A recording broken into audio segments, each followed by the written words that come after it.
17. Okay, so we'll start with the homage to the Buddha.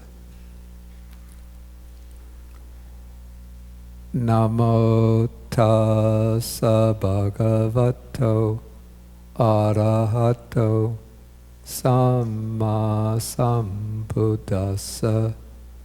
Namo tassa bhagavato arahato samma sambuddhassa. Namo tassa bhagavato arahato samma sambuddhassa. Okay, good morning, everybody. Okay, so we are continuing now with our examination of this is the Anguttara Nikaya, the book or the collection of numerical discourses. And we have been going through the first chapter of that collection called the Book of the Ones, in which all of the suttas are based upon one item. And we've been the last time we started with chapter 16, which is called the Ekaka-dhamma, the one thing chapter. And I give this chapter, this sort of subheading, I call it section 6. And then the topic of this particular section are 10 things that are said to lead to Nirvana. And these are the collection of meditation, or grouping of meditation subjects, which come to be called the 10 Recollections. And so it's said of each of these that it is one thing that when developed and cultivated leads exclusively to disenchantment, to dispassion, to cessation, peace, direct knowledge, enlightenment, and nibbana. And then the 10 suttas differ only in regard to the one thing that is said to lead to these goals. And so in the last class we did the first 3, which are recollections of the 3 ratana, the 3 jewels of Buddhism, the Buddha, Dharma, and Sangha. And so now we continue, and we come to the next of the recollections. This is called, I have it translated, the recollection of virtuous behavior.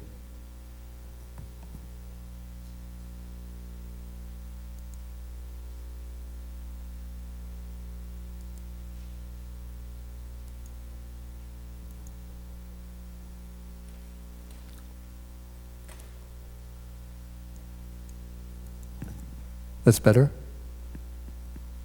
Okay, so in Pali this is called Silanusati, the recollection of Sila. Anusati means, as I explained last time, recollection, and the sort of basis of the word Anusati is the word sati.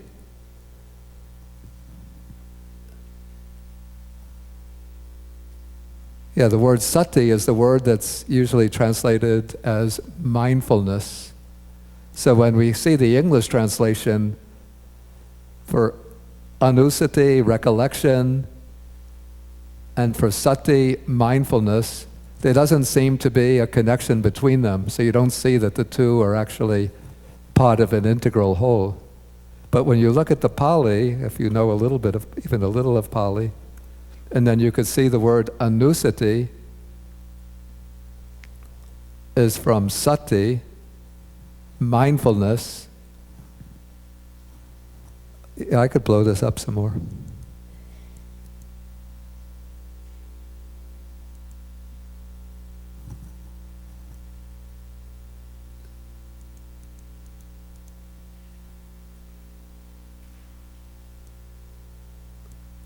Yeah, so the word sati is mindfulness, and then the prefix anu it has several nuances. One is repeated. Another sort of implication or nuance is that of closely. So this is mindfulness that repeatedly dwells upon an object, or the mindfulness that goes over an object again and again, or a mindfulness that looks closely at an object from different angles. So in the popular explanation of mindfulness, mindfulness is said to be, non-judgmental awareness of what is happening to oneself or within oneself right here in the present moment. But if we look at the Anusatis as examples or modes of practicing mindfulness, you can see that mindfulness is not only awareness of what is happening here and now in the present moment, but mindfulness has a very broad meaning and many different applications of many different ways of applying mindfulness. So when we think over the qualities of the Buddha, I mean, he lived 2,500 years ago. We're not being mindful of the present moment.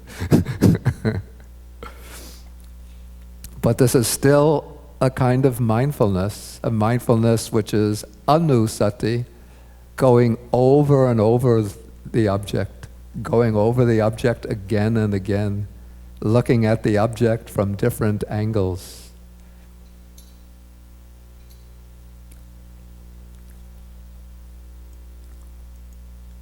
And so, from this, if we want to get closer to the fundamental meaning of sati or mindfulness, I would say it's not necessarily awareness of what is happening in the present moment, but it is that faculty of mind that retains the object in mind, that faculty of that mental faculty that keeps the object present before the mind. So whether it's an object in the past or one's own present immediate experience, the breath, the feelings, the sensations, as long as one is keeping that object present in the mind, before the mind, not letting the mind drift away in the stream of random thoughts, then it's an exercise in sati, mindfulness. Okay, so in this case, we have silanusati. So this is repeated mindfulness or recollection dedicated to, intent upon, focused on sila, on good behavior, good conduct. And here I collected the stock sutta passages on the different meditation subjects. And so here we have the standard formula for recollection of sila, the recollection of virtuous behavior, good conduct, good behavior.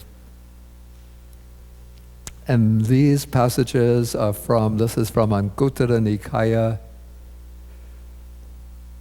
Book of Sixes, Sutta number 10. One finds the same formula elsewhere, but one has them all collected in that sutta. So if anybody wants to consult the original source, I think I got it right. Ooh. Book of Sixes, number 25.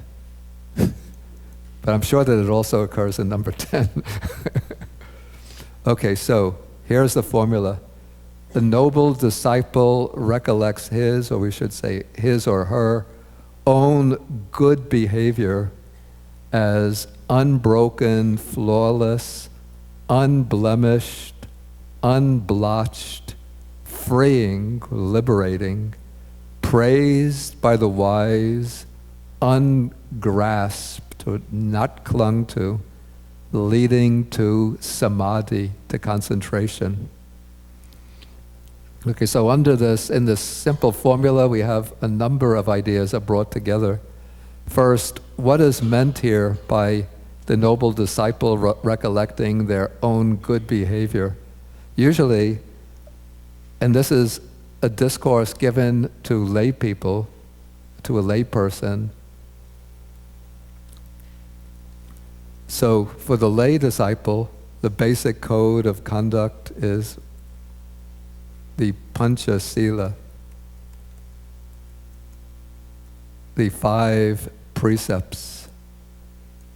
And so this would be abstaining from killing, the destruction of life, abstaining from stealing, of misappropriating the belongings of others, abstaining from sexual misconduct, from infringing upon the relationships of others, false speech, deliberately telling a lie, and using intoxicants. Okay, so one undertakes these 5 precepts as a lay disciple of the Buddha, and then one tries to observe these precepts to the best of one's ability. And then as one is keeping these 5 precepts unbroken, unblemished, then one brings them to mind and one recollects them by reflecting. This is a reflective meditation, that one thinks, I am observing these 5 precepts, I'm not breaking them, and so my observance of the precepts is flawless, unblemished, unblotched. These 3 words are virtually synonyms. They're just different ways of expressing the same idea, that one is observing the 5 precepts ideally, perfectly, that the 5 precepts are said to be freeing, that they free one from various constraining conditions. Not necessarily that they're leading immediately to liberation, but even in the immediate present, when one observes the 5 precepts, one is free from the remorse and the sense of guilt and the obsessive self-recrimination, self-blame that occurs when one breaks these basic moral principles. Observing the precepts is praised by the wise. It is the people like the Buddha, the great disciples, even in conventional society, wise people praise at least not taking human life, not stealing, not committing sexual misconduct, not lying. Though unfortunately today the 4th precept is getting cast into the corner more and more. Okay, but the wise people, even in civil society, praise these moral principles. And for the Buddhist practitioner, they are ungrasped. This is an important point, that one doesn't grasp upon these precepts and then build up a sense of conceit on the basis of one's moral practice, a sense of self-righteousness, thinking I'm superior to others, I am a virtuous person, these others are immoral people. And one doesn't grasp them in the sense of building up views upon the basis of the precepts, that just observing the precepts is sufficient to fulfill the Buddha's path. And so one observes the precepts flawlessly, but one doesn't grasp them. And then the next expression, samadhi sangvatanika, that the precepts roll on to, evolve onto, lead on to samadhi, concentration. So observing the precepts is not sufficient in itself according to the Buddha's teaching, but the precepts serve as the moral foundation for clearing the mind, and clearing the mind becomes the means or basis for collecting and concentrating the mind. And so the precepts will help to bring the mind to samadhi, concentration. And then concentration in turn will lead on to panya or prajna, to wisdom.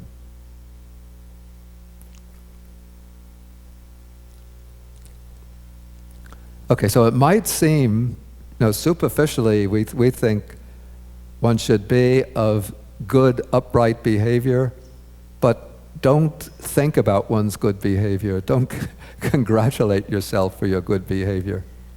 Okay, certainly you shouldn't congratulate yourself, as I said, in the sense of building up pride on the basis of the precepts. But according to the Buddha, one should recollect one's good behavior and rejoice in one's good behavior. And the reason why one undertakes this why the Buddha turns good behavior into a subject of meditation is because when one recollects one's sila, one's good behavior, this gives rise to joy. Yeah, this was in the other passage that I think I collected.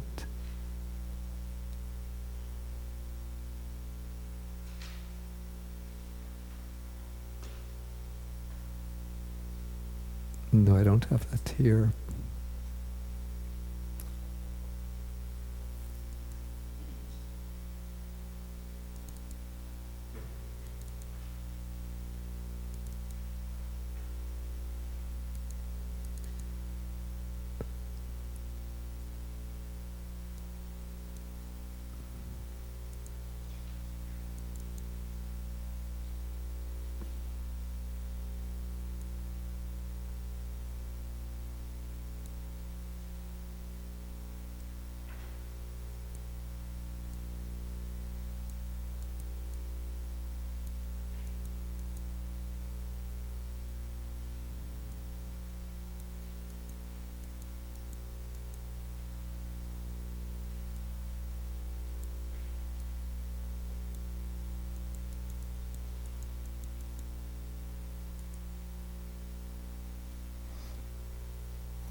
Okay, yeah, this is the passage that I wanted.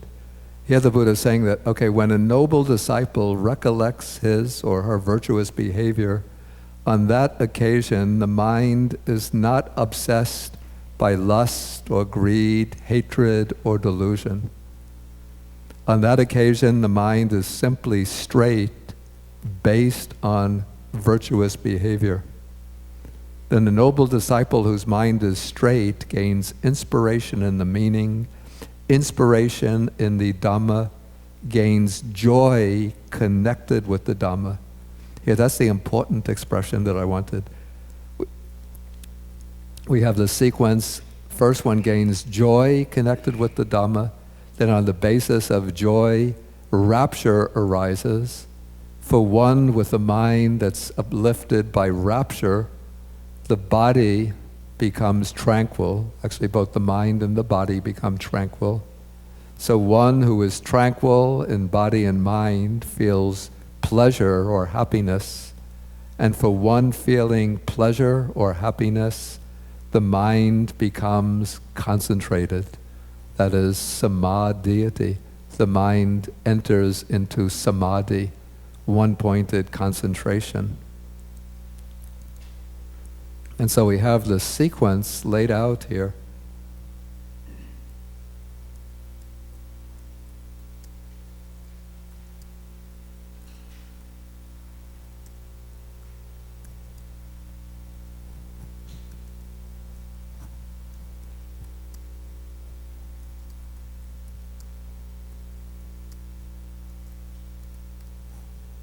Okay, so first, as one is recollecting one's good behavior, there arises pamoja. This is what I translated as joy. Pamoja is actually based on, it's closely connected with the word mudita. They're both from the root mud. Mudita occurs in the 4 Brahmaviharas with the nuance of being sympathetic joy or altruistic joy, rejoicing in the good fortune of others. But by giving a prefix pamudita, which just by a verbal modification becomes pamoja,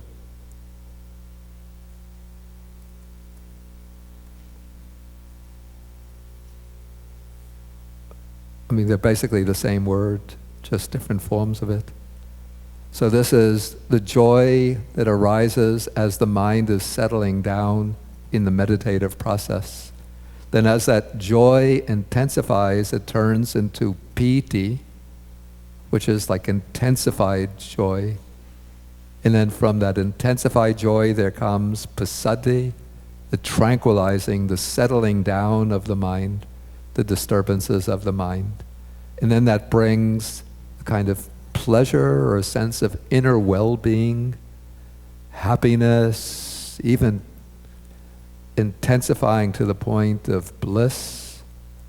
And then that tranquil, happy, uplifted, blissful mind will merge into samadhi.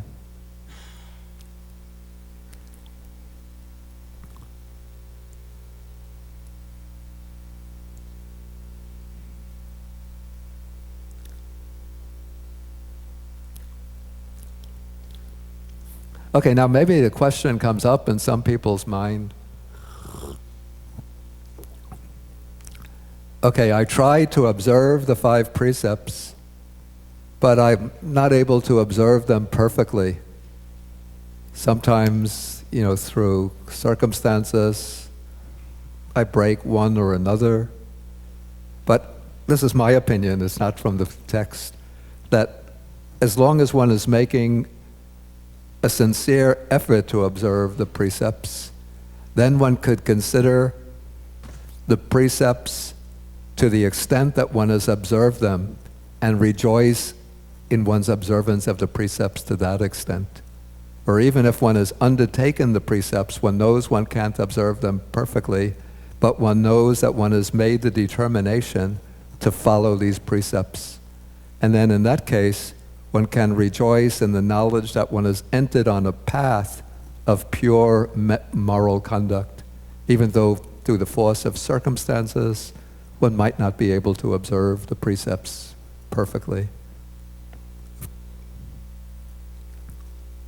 Of course, one should observe at least the precept not killing, certainly not taking human life, and not taking higher forms of life. People are inevitably faced sometimes with problems.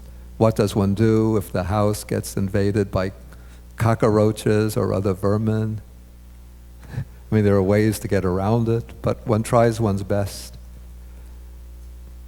Okay, in each case, one recollects whatever precepts one has observed, or the precepts that one has observed to the extent that one can observe them, and then thinks of the pure, uplifting qualities, the liberating qualities of these precepts. And then one takes joy in that liberating quality of the precept. And as one experiences joy to that extent, that will encourage one to observe the precept more carefully and more scrupulously in the future. And there's a beautiful passage that occurs in the Anguttara Nikaya. This is Book of Eights. Let me see if I can find it quickly.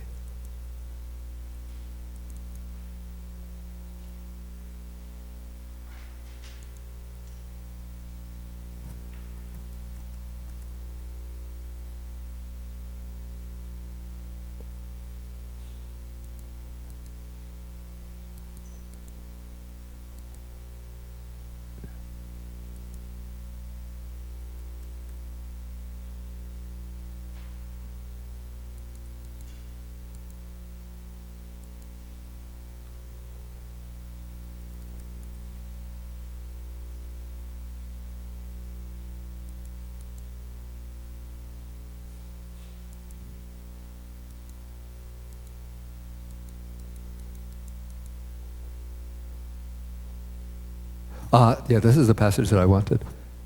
Okay, here the Buddha says there are these 5 gifts, great gifts, which are long-standing, traditional, and so on, not repudiated by wise ascetics and Brahmins.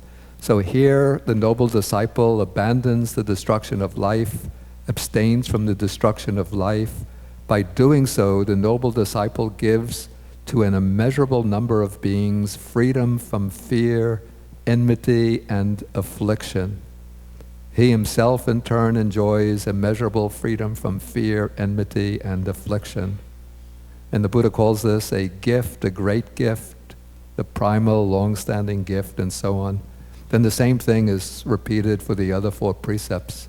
So if you reflect that even if you're observing this one precept, abstaining from the destruction of life, you're giving immeasurable beings, number of beings, freedom from fear, enmity, and affliction.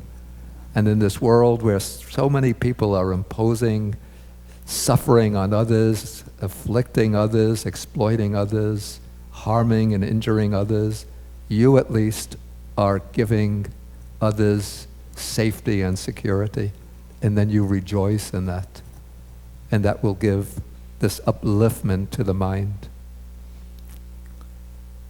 And even though these are laid down, these 10 recollections are often treated as primary meditation subjects, but you can do them. It's difficult to do these reflective, discursive meditations throughout even a 30-minute, 40-minute sitting.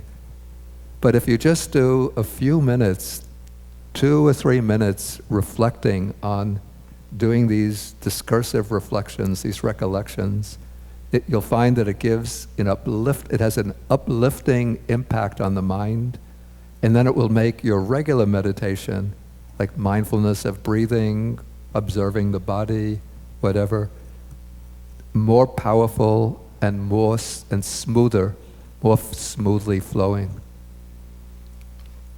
Okay, so here we have the recollection of sila, recollection of good behavior. Now we come to the next recollection, which is similar in quality, except the subject changes. This is called the recollection of generosity. In Pali, it's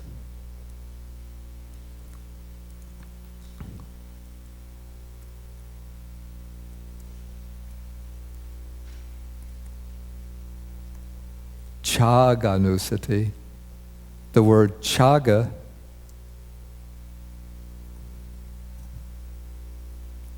and this, if anybody knows Sanskrit, this is tyaga. The word chaga has 2 meanings actually in the Pali Buddhist text. One meaning, in a more monastic context, is renunciation or relinquishment.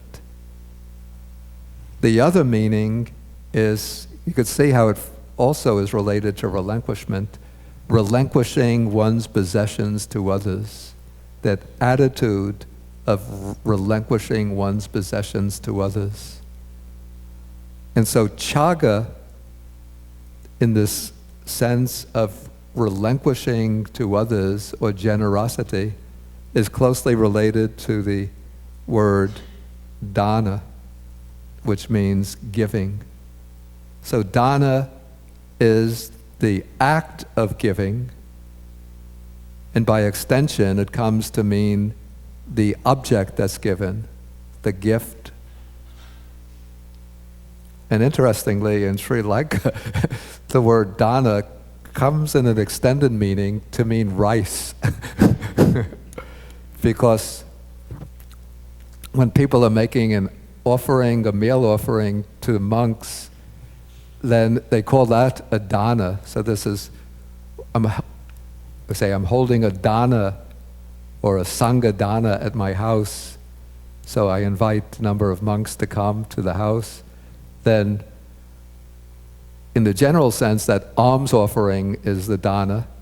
Then the food becomes the dana. So this is my dana, the pot of rice and the various curry dishes that are prepared. But then the main item sort of within the Sri Lankan diet is the rice. And so the word dana shrinks in meaning still more until it refers specifically to the pot of rice. Correct, Siyu? Are you familiar with that? I thought they put generally the food meal. The what? The meal itself. Yeah, but I've seen it being used in a more narrow sense to mean the rice. Would you like more dana?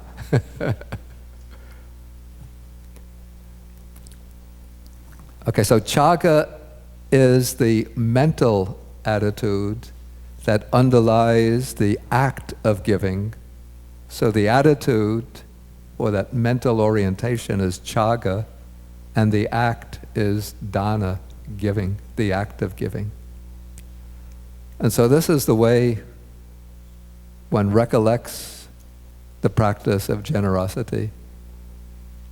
So the noble disciple recollects his or her own generosity thus: it is truly my good fortune, my gain, that in a population obsessed by the stain of miserliness, I dwell with a mind devoid of the stain of miserliness, freely generous, open-handed, delighting in relinquishment, devoted to charity, delighting in giving and sharing.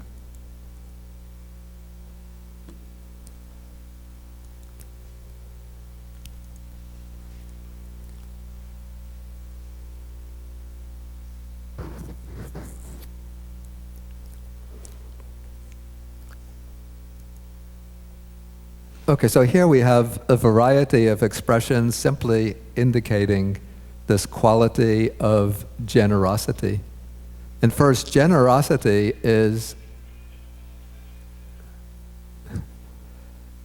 in Buddhism, is contrasted with a negative quality of mind, which is translated as miserliness.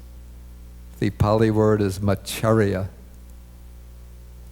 Actually, the Pali word actually sounds. I wonder if there's some distant etymological connection between miserly and, please, people with cell phones, turn them off. A distant etymological connection between the English word miserliness and the Pali word macharya. There could be. Okay, so miserliness is the quality of not wishing to share one's possessions of others, that quality that makes one hoard one's possessions, hang on to them.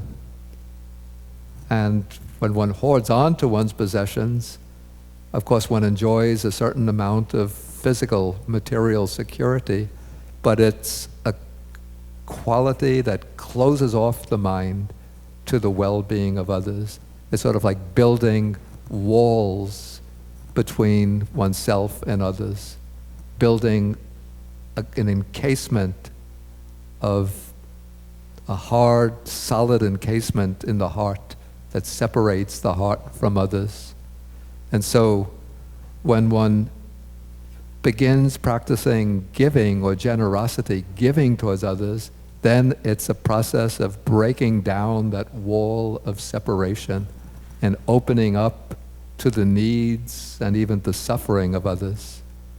And so when one gives to provide others with their material needs, or gives even help, assistance to others, guidance or instruction to others, then one is building up connections with others, developing a sense of solidarity with others, and widening one's capacity for empathy with others. In the Buddha's time, and even in Buddhist traditions today, the monastic sangha doesn't work at remunerative jobs in order to earn an income and then to support themselves, but they live in dependence on the support of the lay community. So in the traditional Buddha society, the monastics depend on the lay community for their robes, which are offered by lay people, for alms food, so that the monks in the Southeast Asian countries go on a daily alms round to collect the food, and then for their dwelling places, temples, monasteries, and for support with medicines. Okay, so as one practices generosity, then one reflects back on one's generosity. Again, as in the case of sila, not for the purpose of self-congratulations or for putting up plaques which say, I have donated so much to construct this building at the temple, or I have donated. Well, some people do this. They keep little notebooks where they note how much they've given in charity, which might be good if one wants to keep track of what one has given as a means for practicing this recollection of generosity, but not for publicizing it and trying to win the esteem of others. Okay, so when one practices the recollection of generosity, again, this will, at the time one is recalling one's generosity, the mind is not overrun by lust, hate, or delusion. The mind becomes straight, upright, clear, and then joy arises, joy leading to happiness and then to samadhi.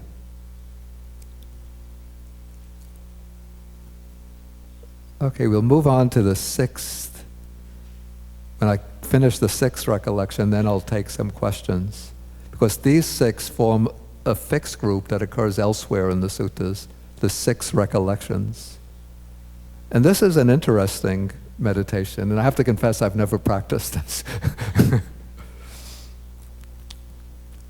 But in India, during the Buddha's time, and then for centuries after, probably one of the main modes of practice is devotion to the deities. In Indian spiritual tradition, there's a particular mode of practice which is called bhakti. There's the bhakti marga, the path of devotion, and bhakti yoga, the yoga of devotion. And so within this mode of practice, a devotee will choose their favorite deity. It could be in contemporary India, or traditional India, the main deities would be, for some, Krishna, or Shiva, or the female deities,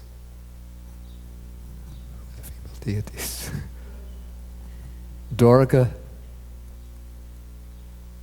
or Parvati, and in Bengal, favorite is Kali, the dark one, the destroyer. And they will have the image or picture of the deity, and they will recite the name of the deity. Hare Krishna, Hare Krishna, Hare... Rama, there's also Rama. Hare Rama, Hare Rama. Or Shiva, Om Namo Shivaya, Om Namo Shivaya. Or it could be Durga, Parvati, Kali, whichever they choose. And then the practice is to, by devotion to this deity, to hopefully gain some darshan, a vision of the deity. And this will bring an arising of joy, ecstatic joy, and can even lead to samadhi. Okay, the Buddha didn't adopt that method of practice into his system, except maybe in the form of Buddhanussati, recollection of the Buddha. But for the Buddha, recollection of deities is practiced in a somewhat different way. And this is the formula.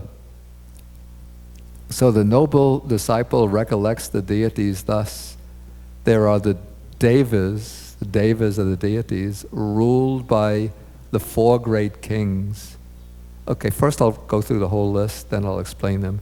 Tavatingsa devas, Yama devas, Tusita devas, the devas who delight in creation, the devas who control what is created by others, the devas of Brahma's company, and devas still higher than these. So first here we have the 6 sense sphere devas. or the devas of the 6 sense-sphere heavenly worlds.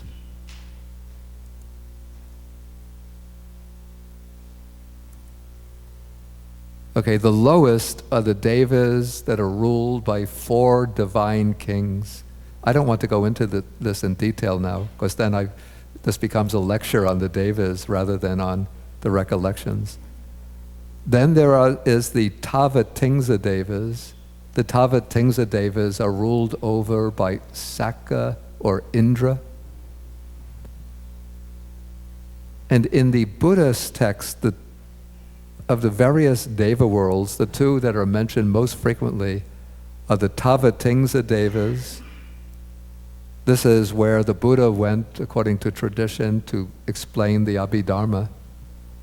And then there are the Tusita devas, where some of the great disciples like Anathapindika, Visakha were reborn.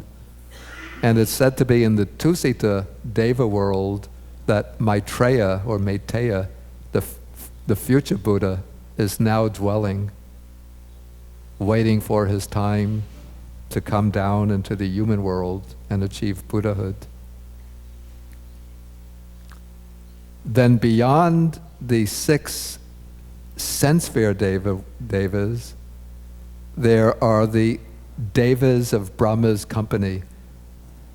Entry into the 6 sense-sphere devas, the 6 sense-sphere heavenly worlds, comes through qualities like generosity, virtuous conduct, and lower forms of meditation.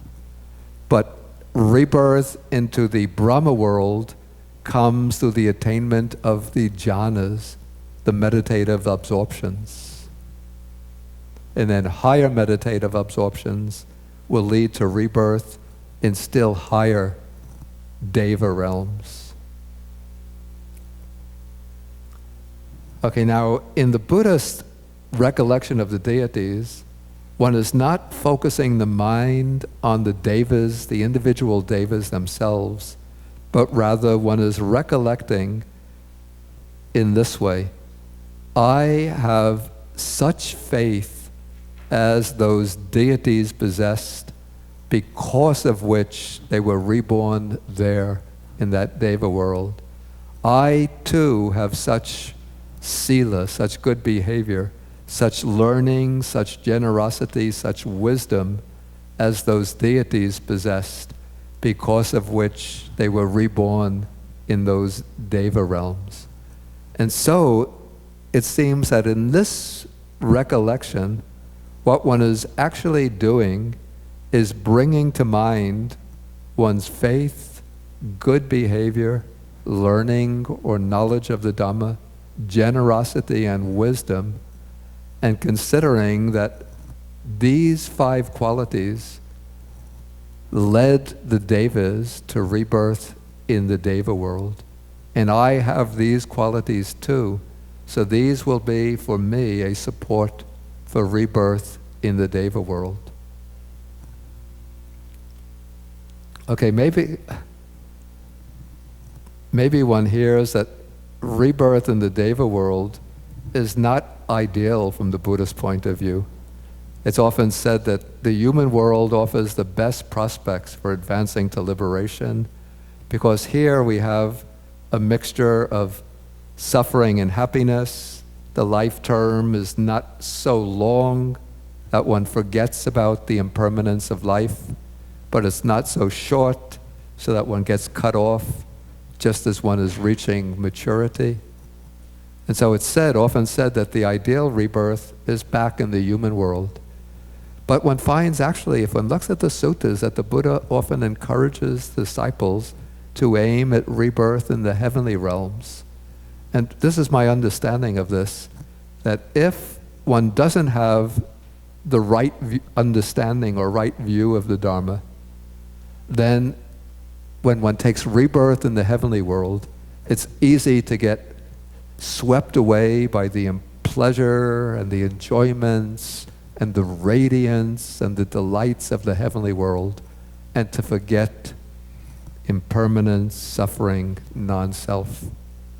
But if one has the right understanding, if one has this wisdom, this learning through study of the Dhamma, and this wisdom through actual insight, then when one gets reborn in the Deva world, first those qualities will direct one towards this particular sections of the Deva worlds where the Devas who had previously been followers of Buddha Dharma have been reborn.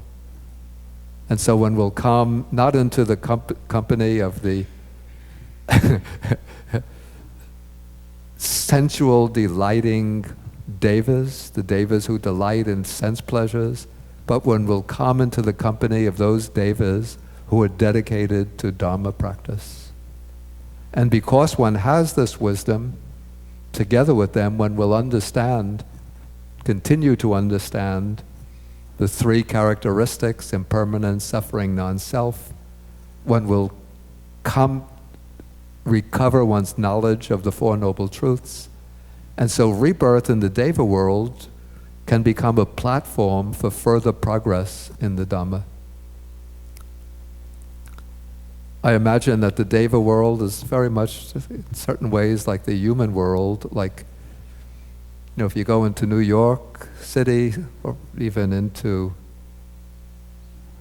Carmel, perhaps there will be, on a Saturday night, there'll be bars, and there'll be a group congregates in the bars or in the dance hall, to enjoy drinks together, or to go to the football stadium and watch the football game and share their teams.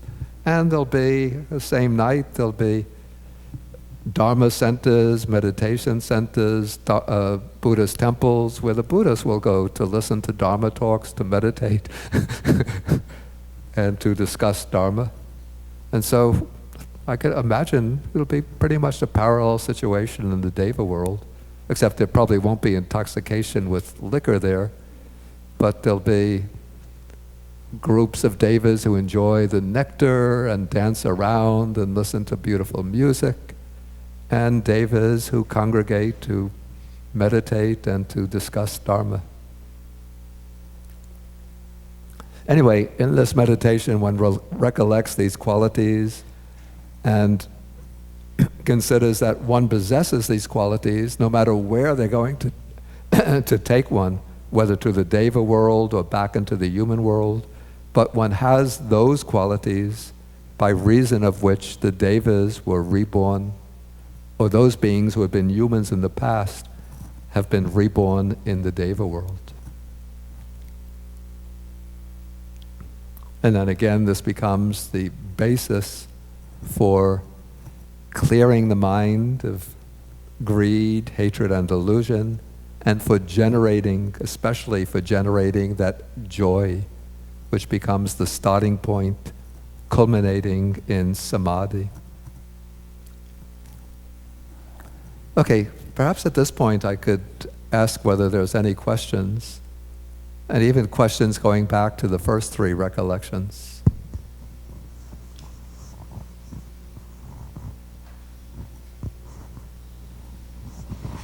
Okay, Barbara? This last one of the deities, what are the ways that it would be similar or different to deity yoga in the Vajrayana tradition? To deity yoga in the Vajrayana? In the Vajrayana tradition. Because it strikes me that once you move into Mahayana from Theravada, then you have the Bodhisattva, which I guess is a kind of deva, but is definitely on the way to enlightenment. So that's the way. So that, are there similarities? Does the practice in Vajrayana of focusing on a deity in order to experience yourself differently, does it really come from this in a way? From the Theravada roots of this? That would be a question that would have to be answered by a scholar who has studied the origins of the Vajrayana though what it's just from the little that I know about the deity yoga, it's the mode of practice is very different from this. And I believe that the deity yoga is used, what underlies it is the philosophy which comes through the Madhyamaka of the identity of form and emptiness, so that the objective, one uses a deity representing the form aspect. So the deity is sort of conjured up as a visualization out of, one begins with a meditation on emptiness, and then out of the emptiness one brings or conjures up or evokes the image of the deity. And then one has to meditate on the emptiness of the deity. And I think it said initially one sort of alternates back and forth between the focus on the deity and the observation of emptiness. But the ideal is to bring together simultaneously being able to focus on the deity and the emptiness of the deity. And that is a way of sort of meditatively realizing the identity of form and emptiness. But please, those who are listening, don't take me as authoritative. I'm just recollecting rather haltingly things that I read like a long time ago.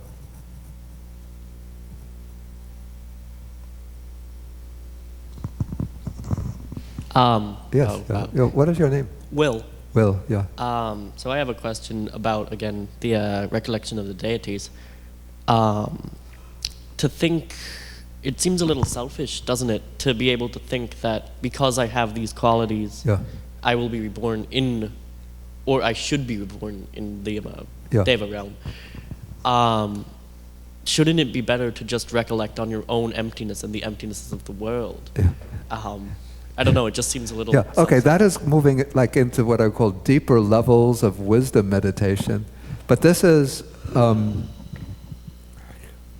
these are topics of meditation that the Buddha taught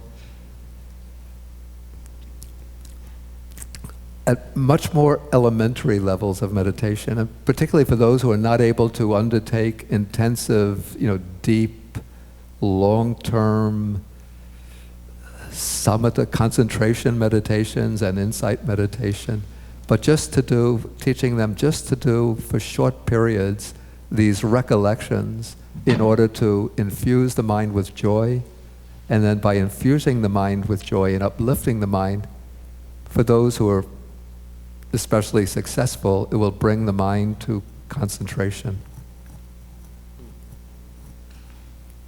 Okay, somebody in the back. What is your name? Okay. My name is Dragan. Draga. I have a question regarding the first precept. The what? The first precept of the first precept, not killing, yes. And I have a question in the sense, I know that for the people, we have two groups of people that are lay and they're not ordained. I understand the ordained Buddhists were in a case of situation where you are attacked by somebody and your life preservance depends of you killing that person, or maybe your loved one or somebody that you are there to protect. Let's say a younger child. And let's imagine a scenario that you are in a situation that there is no way you can avoid not killing that person in order to save the person. I understand, my opinion would be that a monk, in that sense, would decide to give his own life. And I understand that how I try to explain the stuff is, everything is our karmic legacy in a sense, and even that situation is our karmic legacy. My question is, as a lay person, if that situation occurs, and let's say that person, let's say me in that occasion, commit a kill in order to save somebody, that would be just something that I inherit from my previous karmic, and how would that reflect? Would I be regressed because of that situation? Because I'm sorry, just to finish the thought, is let's say you have a state of mind as a bodhisattva, or saving sentient beings, if we can kind of give ourselves that kind of luxury of thinking that we are in that sense. But my personal belief is that it's just a state of mind. If I have my child, I kind of see myself towards her as bodhisattva in one way, because I'm willing to give her everything, including my life. Just to finish the question is, how would that reflect on our path in our current path as somebody who seeks to follow 5 precepts and all the Buddhist teachings? Yeah, first, the class today, it's really on the recollections as meditation topics rather than on the precepts themselves. And to deal with that, a question like that becomes a very, very complicated issue. And I don't want to just, in the interest of time, just to sweep over it quickly, which I would have to do. So maybe if you want to hold that question for the discussion period, we could examine it then. Yes, sir. But I just want to take questions that are relating to my explanation of the meditation subject. I understand. Thank you. Okay, if no further questions, then let us go on. Okay, so now we've covered the 6 topics that form the set called the 6 Recollections. And so now we move on. There are 4 other meditation subjects which have been added to this. So okay, so we come now. The next one is mindfulness of breathing. I'm not going to go into this in detail because I've gone into mindfulness of breathing when explaining earlier the Satipatthana Sutta and the mindfulness. Actually, when I did the Majjhima Nikaya, we did the Mindfulness of Breathing Sutta, the Anapanasati Sutta. So we just note that this is one of the 10 recollections. And it seems that it's been taken out of its original context where it fits, where it serves either as an independent meditation subject or as part of Satipatthana, the foundations of mindfulness, and it's been sort of imported and grouped together with the 6 recollections in order to form a scheme of 10 recollections. Okay, so the next meditation subject we have here is mindfulness of death. This is Maranasati, the recollection of death. So let us look at the formula for this.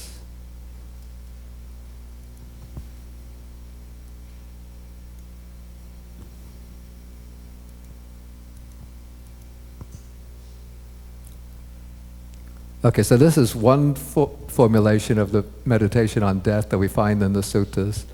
So the Buddha starts off by saying that mindfulness of death, when developed and cultivated, is of great fruit and benefit, culminating in the deathless.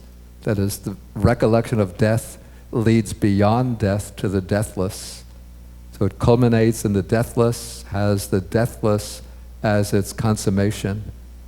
And so this is one way that it's explained.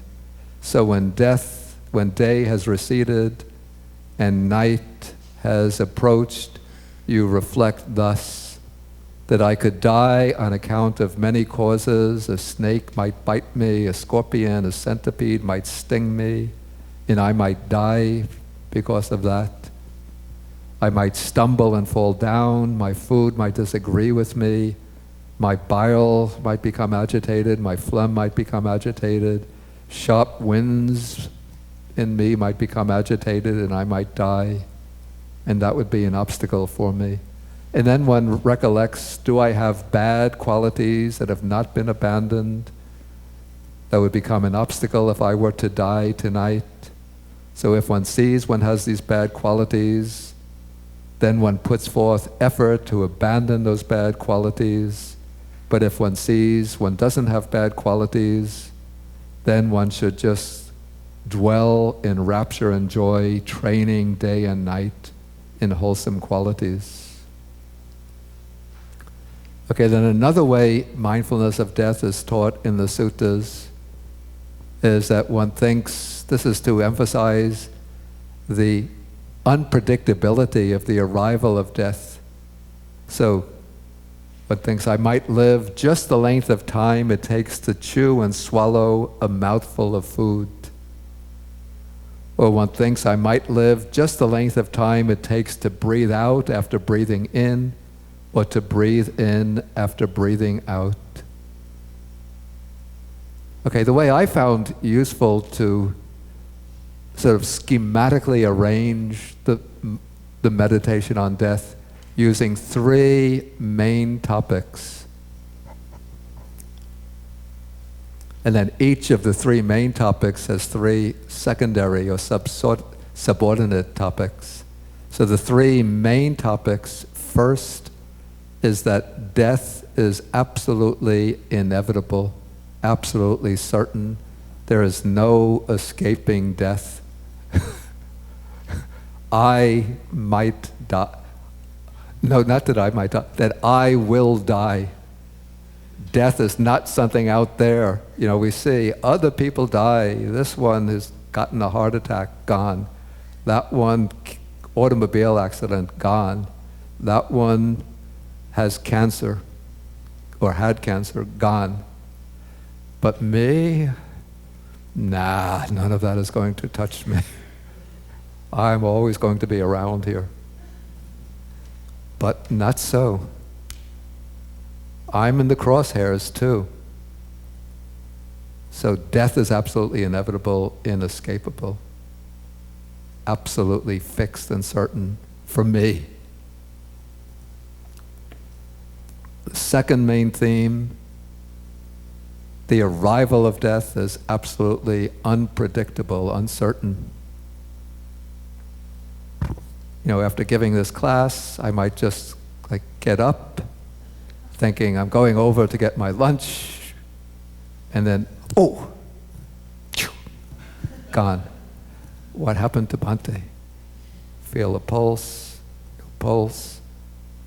put a piece of paper near the nostrils, not breathing, gone.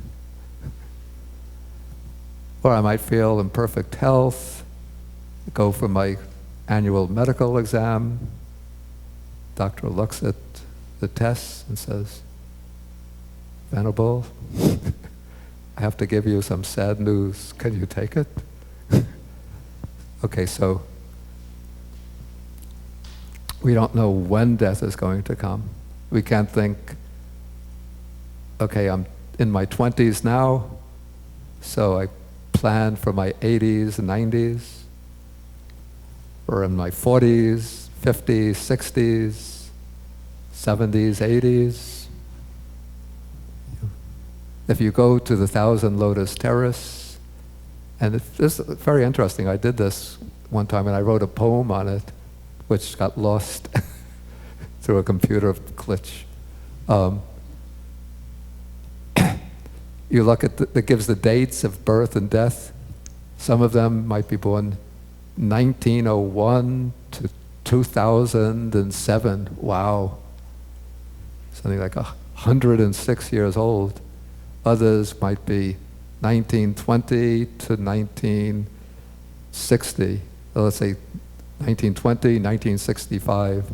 So 45 years old. Others you might say 1998 to 2002. Die at the age of 4. There are some were born, let us just say, March 3rd, 2005, died March 5th, 2005. 2 days, lifespan of 2 days. So the arrival of death, completely unpredictable. And then the third main theme is when death arrives, when death comes, I have to abandon, give up everything. Everything I cherish, everyone I love. So the way I detail this, I have to give up all my material possessions, including titles, honors, have to give up all the loved ones, the people who are dear and beloved to myself. And even this beloved body that I think is strong and healthy, maybe I think it's so beautiful, or at least it's the basis for all my experience. It's going to be lying there and then turn into dust, right? Unless it gets, well, either dust or it gets cremated and turns into ashes. Okay, so one could use those three themes for the mindfulness of death. Maybe in August we will do, like I did last year, 4 days, 1 whole day for each of the 4 protective meditations: recollection of the Buddha, loving kindness, mindfulness of the body, the recollection of death. Okay, so this is recollection of mindfulness of death, then mindfulness directed to the body. Again, I've gone over this in previous classes. So this is the mindfulness, it's also called the Asubha Sanya, the meditation on the unattractive nature of the body. Let's see the formula.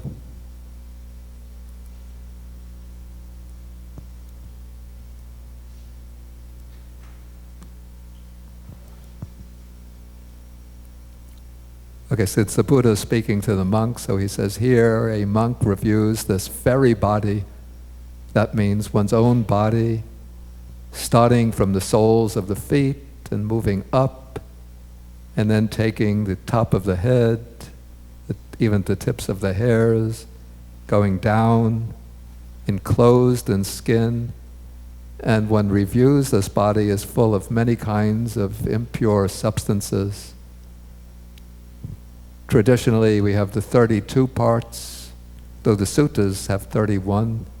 So we have in this body the hairs on the head, the bodily hairs, fingernails, teeth, skin, the muscles, the sinews, the bones, the marrow, kidneys, heart, the liver, the pleura or diaphragm, the spleen, lungs, the intestines, mesentery, stomach. Then the commentaries add, or later texts add the brain.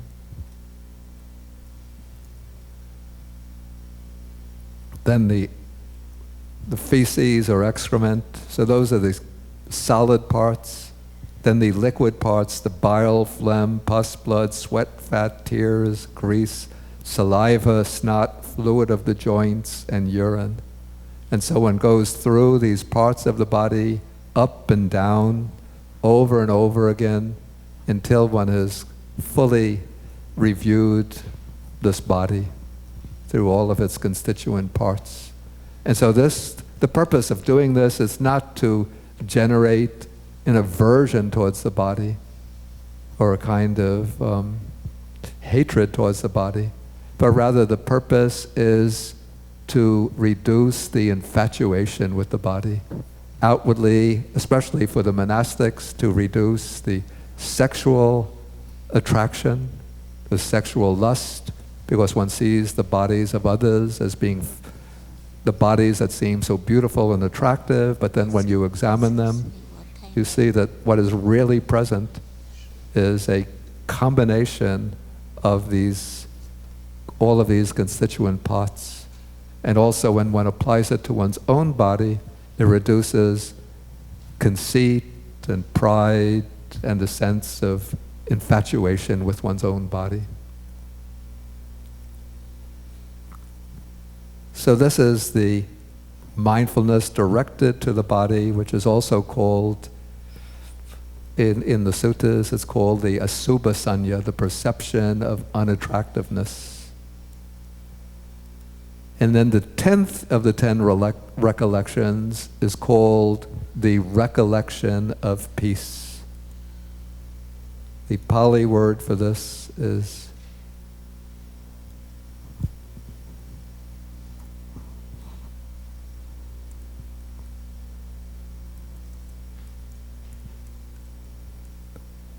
Upassama anusati.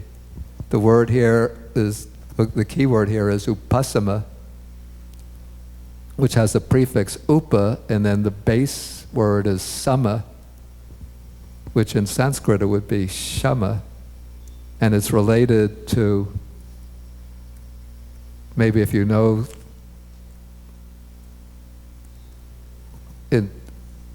often in the Hindu tradition they chant Om Shanti Shanti Shanti. So that word Shanti comes from the same verbal root sham. And another noun that comes from the root sham is shama, or in Pali sama. And then this has the prefix upa. So upassama comes to mean simply peace, calmness, or tranquility. But this is not an ordinary recollection of peace or tranquility, but it's specifically, it is a meditative recollection of nibbana or nirvana.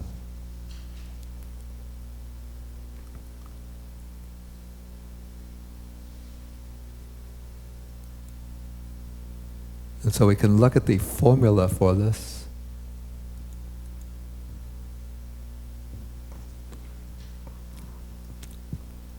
And so the Buddha here explaining this, he says, having gone to the forest, to the root of a tree or to an empty hut, one reflects thus, this is peaceful.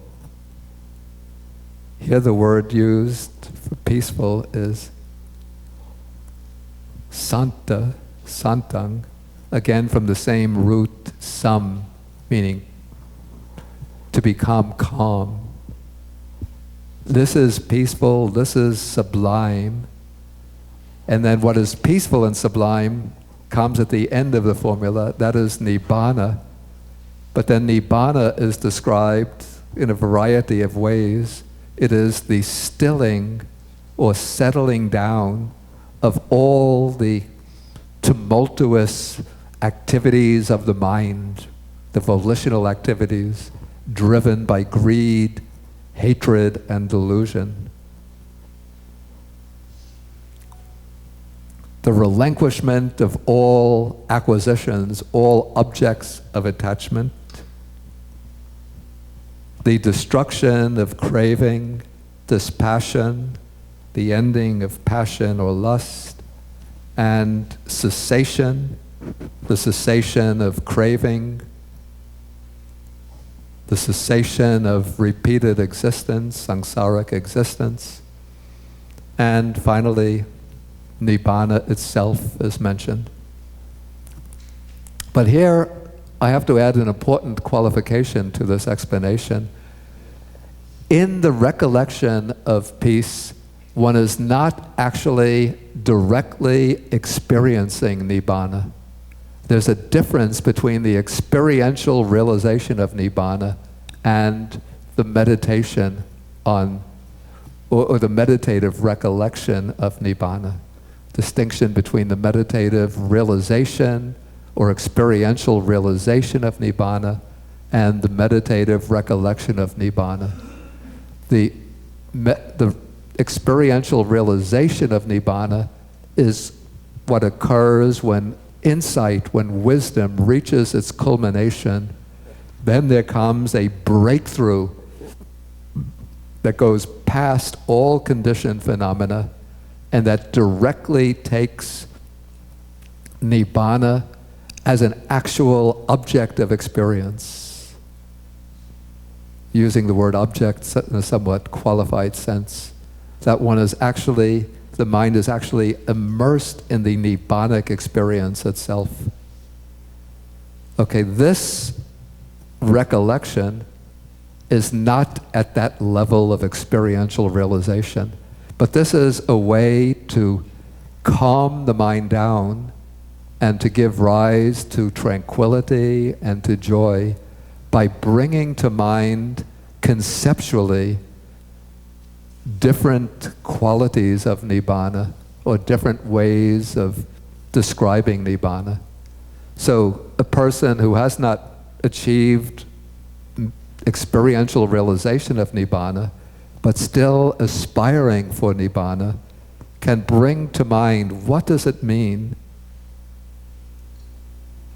for all of these tumultuous thoughts, decisions, projects, yearnings to settle down and for the mind to become really still and permanently free of all of those driven, obsessive, volitional activities. What does it mean to have a mind which has completely inwardly relinquished all objects of attachment? What is it like to be free from craving, to have reached dispassion, to have reached the cessation of greed, hatred, and delusion? So bringing Nibbana to mind in these ways, it's a reflective device for quieting the mind down and then bringing it to this state of stillness. Okay, so maybe this will complete our overview of the 10 recollections. And now we still have some time for questions before we break.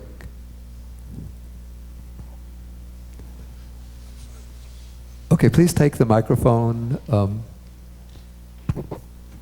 Dina? Thank you, Bhante. It's probably because I'm an old woman, but I'm an old man. I know. You know. We're walking down you're the supposed same to say, path. no, It's you're scary. still young, yeah. I'm older. Can you summarize, please, the point of the 10 recollections? These are meditation objects? Yeah. And the point, can you summarize, please, for me? Well, where we were headed today, because I'm afraid I'm lost.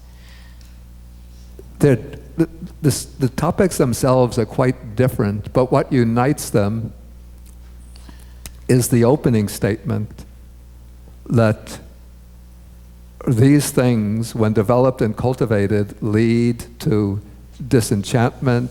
That means to the end of the enchantment or fascination with the worldly enjoyment, to dispassion, it's viraga, the end of attachment, cessation, peace, direct knowledge, enlightenment, to Nibbana. So that is the unifying thread. Then how do they do this? How do they lead there? That comes from the other passage that I took. Okay, we don't have to get the whole passage. That they help to first to settle the mind down, and when one is focusing on any of these 10 objects, during that period, as the mind settles into the object, then greed, hatred, delusion settle down. The mind becomes calm, and then from that calmness, then joy arises, joy leading to piti, to rapture, to tranquility, to happiness, and to concentration. So just see them as 10 different doors leading into the corridor of joy, and joy in steps leading to concentration. Joy to concentration. Yeah, and what unifies them, what brings them together as anusati, as recollections, is that they proceed through discursive activity of the mind. In this way, except maybe for the mindfulness of breathing, which is a little bit, it seems to me that mindfulness of breathing was inserted here to get an even 10. Oh, really? Because otherwise you get 9. Because the other 9 involve more discursive activity. But it's using discursive activity, thinking of the qualities of the Buddha, thinking of the qualities of the Dharma, the Sangha, good behavior, generosity, and so on. So one is using discursive activity, but because the discursive activity is going over the same object, even the same formula again and again, the mind is not spreading out, dispersed amongst a variety of subjects of thought, but is just narrowing down onto a single object and eventually becoming focused and concentrated in that object. Thank you so much.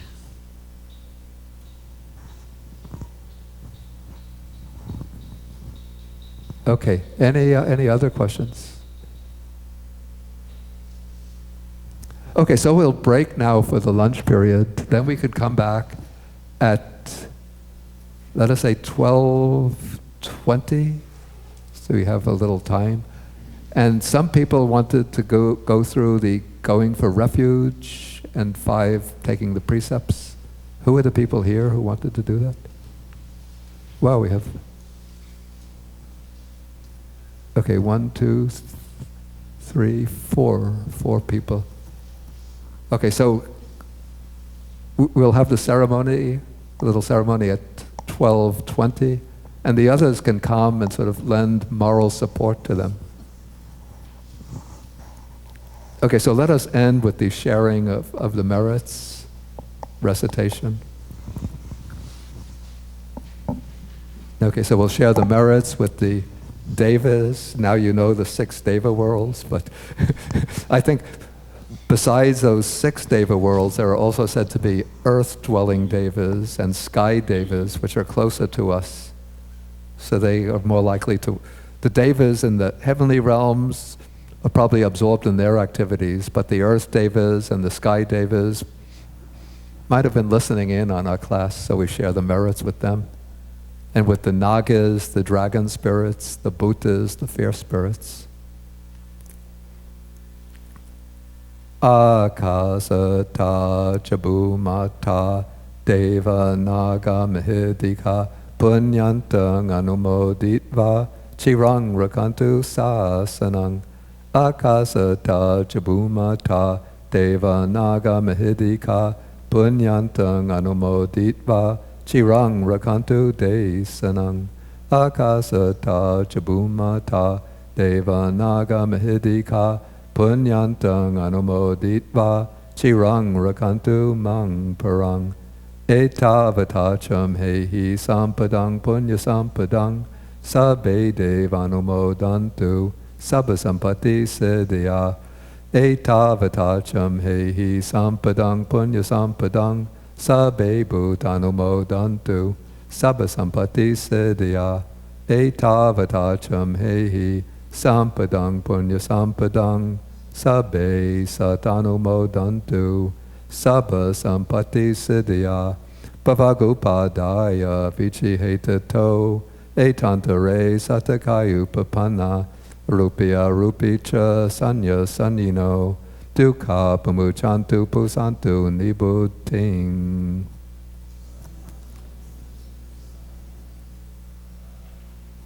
Okay, before we break, I just want to make a few additional announcements. First, tomorrow is May 14th at Dwangyen Monastery in the morning. We have the celebration of what's called Buddha Day or Vesak. This is the day that commemorates the birth, the enlightenment, and the passing away of the Buddha, which according to the Theravada tradition all occurred on the full moon in the month of Visakha, full moon. And so the actual full moon was a few days ago, but the most convenient date for celebrating as a community is Sunday. So tomorrow there'll be a special ceremony here at the Great Buddha Hall where everybody gets the opportunity. There will be statues of the newborn baby Buddha, and everybody lines up and has the opportunity to bathe the newborn Buddha. That is the special ceremony. And then in the afternoon, hopefully we will have clear weather then. No? There'll be a kind of talent show, with traditional dancing of different types, maybe a magic show, martial arts. Okay, so that is tomorrow. From May 22nd to May 31st, there's a 10-day insight meditation retreat here. to my knowledge, the registration was pretty full, but there might be a few spaces open. You can inquire from the office if you haven't registered yet and would like to join. It'll be guided by Venerable Dhammajiva. He's a Sri Lankan monk, a meditation master of the Nisarana Vanaya Monastery in Sri Lanka. And then on June 17th, do we have the poster? The posters are hung up. Buddhist Global Relief, we have our concert to feed the hungry. So we have, this is organized by one of our members, Dan Blake. Oh, you have the cards. So you could put the cards here, and then people who are interested can take the cards. Or each one can take a card. And if you know other people who might be interested, you can take several cards. So this will be in Manhattan, Lower Manhattan, at the Middle Collegiate Church, which is, I think, 2nd Avenue and 7th Street. 2nd Avenue and East 7th Street. And it's for a very worthy cause. The money spent on the tickets go to provide assistance to hungry, needy people all around the world. Okay, so let us end now with 3 half. Oh, yeah. Yeah, but there will be a class next Saturday. Yeah. But you're on 20th, 22nd. Yeah, that is the 27th, there won't be a class. But the 20th, we will have the class. And then after that, we do have the class June 3rd, I think, is the class after that, after the retreat.